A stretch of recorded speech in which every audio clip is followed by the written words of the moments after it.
Harry and Meghan felt out of place before Netflix deal.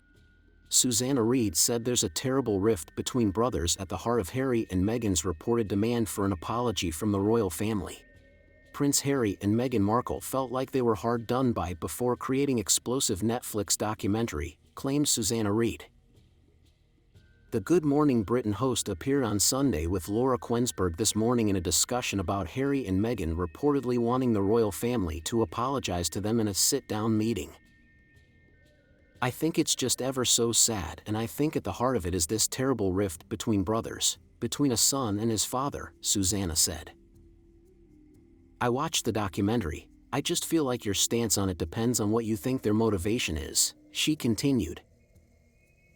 "There are people who think their motivation is to discredit and dismantle the royal family, and therefore they get a lot of reaction from people who think that's appalling. There are some people who think that their motivation is to use their royal titles to get an enormous amount of money, and of course they got $100 million, apparently, for this Netflix series, so there are people who think that's terribly distasteful.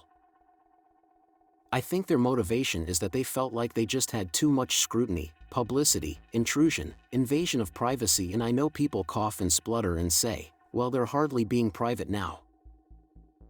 I feel like their motivation is they felt like they were hard done by, they felt like she suffered. We know she had these terrible thoughts and enormous sympathy for that. You also know that Harry saw his mother die in the wake of terrible press intrusion and paparazzi, so I understand that they feel like they were intruded upon and their side of the story was never told."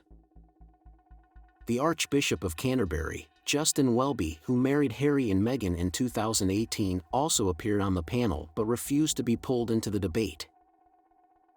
"I can't really comment on it because I married them and there's sort of pastoral confidentiality," he said.